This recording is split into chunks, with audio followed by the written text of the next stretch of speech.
Ladies and gentlemen, welcome back everyone in another YouTube video in a topic that you have asked me to elaborate and to speak about, and it's related to your current initial cabin crew training that lasts super long. It's the longest training in the entire job of a cabin crew. The initial training, as the word it says, it lasts for 2 months. And it can be both an amazing experience and a not so amazing experience. And in today's video, I'm gonna be talking from the second point of view, when the initial training for a cabin crew that lasts for 2 months, as I said, is not a super amazing experience.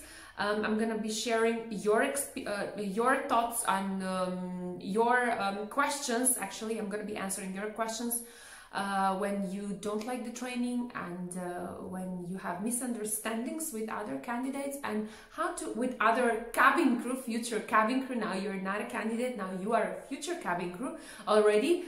You still haven't graduated, you're going to be graduating on the last day of the training. So for the future cabin crew that are, or trainees, let's call them trainees, they are on training.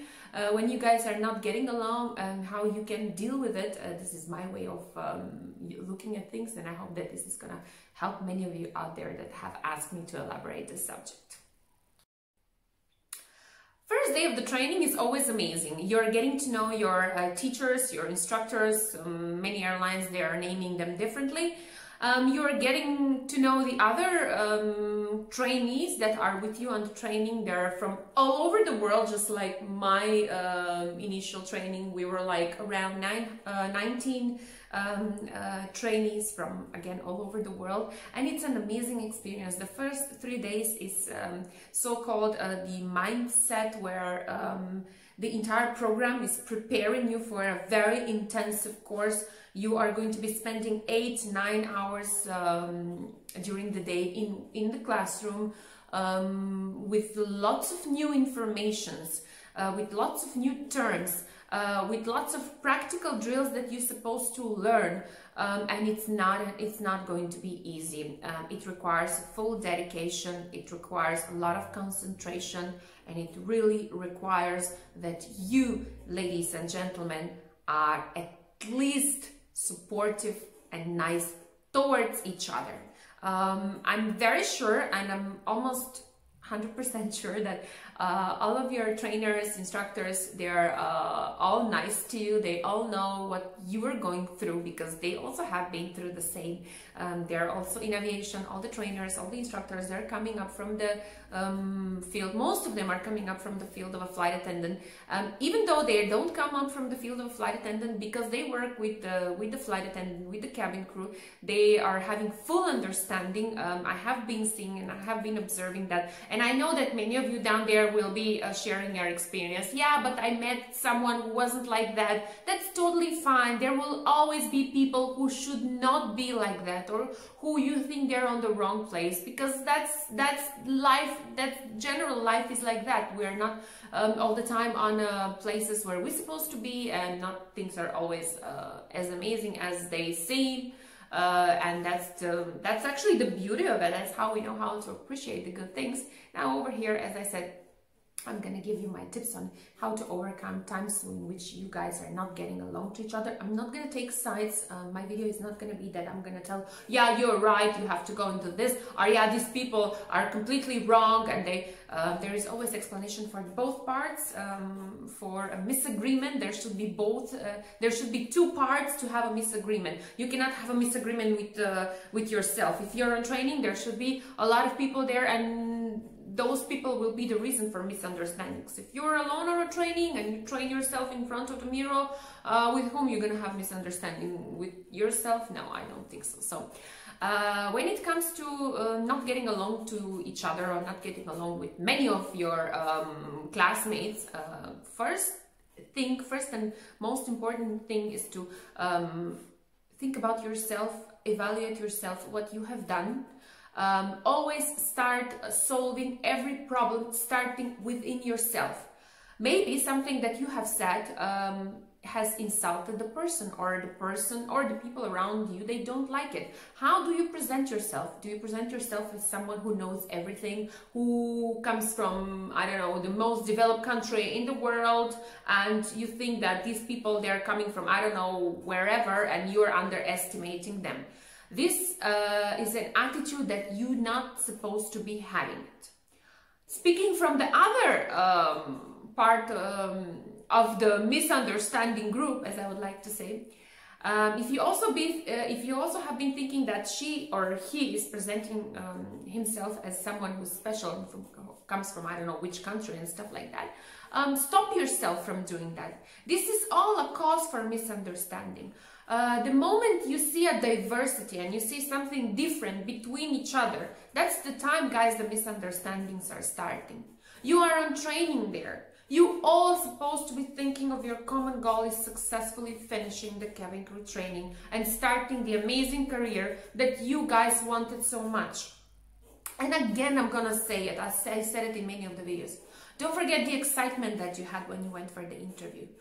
Don't forget the road you went through to get there. Don't forget how hard it was to be there. It's a process. It took a lot of time where you are. Don't destroy that. Think of the positive outcome of it. An amazing career, new destinations, so many people that you're gonna meet, new possibilities. It's an endless possibility in front of you. Don't destroy it just because you're unable to think. Connect your heart and your brain. Again, I'm emphasizing on this. And always put yourself in other person's shoes. The problem solving in this manner is going to be overcome only if the two parts are contributing, only if the two parts are thinking in this manner. The problem will be solved if the two parts are committed to a change.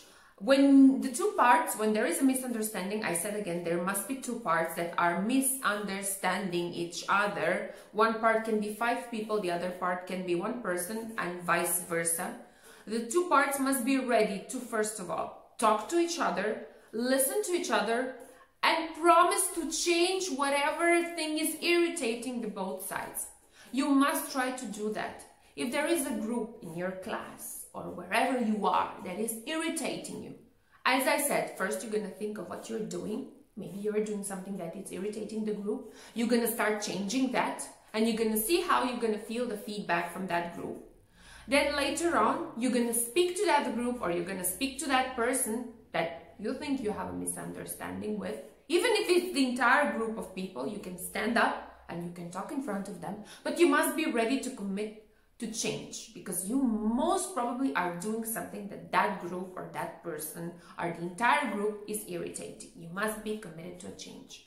Then when you openly speak and when you're honest, then what you're showing over here, I'm talking about the two parts that are misunderstanding each other. When you're ready to commit to a change that is going to bring you towards a common successful, towards a goal that is a common success, that is a success that you're supposed to share. What are you showing here? That you guys have a great interpersonal skills, that you're actually standing behind or beside what you have promised and what you have showed during the open day and during the assessment day. Remember, the recruitment team were asking questions about conflicts. So you have to be able to show here that you are a person who can absolutely avoid conflicts because you can talk to each other. Once you are committed that that change is going to take place, you're going to do that. You're going to be nice to each other. You're going to be talking to each other. You're going to be sharing positive vibes because of all the things that I have mentioned before. Don't guide yourself from the differences that you have between each other. Guide yourself from the similarities. Talk about the things that are connecting. And this, I'm going to be connecting it to the cultural intelligence.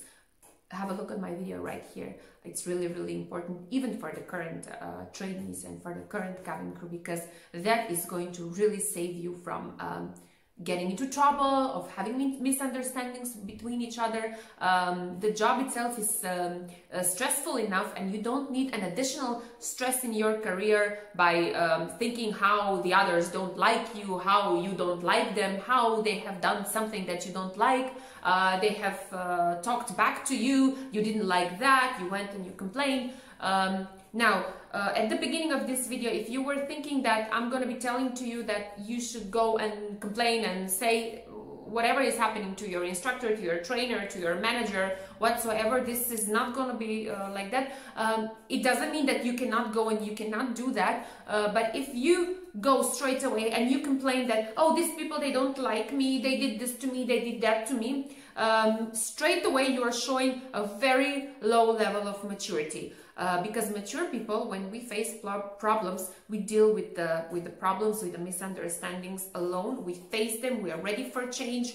We are ready to commit to a change. We are offering understanding. We apologize. Sometimes, as I said, unintentionally, we are doing things that others don't like, and we're not aware of it. As soon as we get aware of it, we should be able to apologize. We should be able to change. We should be able to move on. Last but not the least from this video, if you think that you have used all the resources that I have mentioned before, you have been evaluating yourself, that you haven't done anything wrong, you have been very nice to the others, to the other people, to the entire group, and you haven't been accepted for, I don't know, some reason that you don't know what's the reason. The reason is not you, they just don't like you, you don't know what, you've asked them, they don't tell you. Then the last distance will be to talk to someone from the higher management, perhaps your manager, perhaps your instructor, your trainer, you name it, the way it is in the airline you are currently in, and then think of a solution together. I wouldn't suggest this. I would suggest the first part that I have mentioned, but if it's really not necessarily, if you have really done everything and it doesn't give you peace, then go ahead and do it.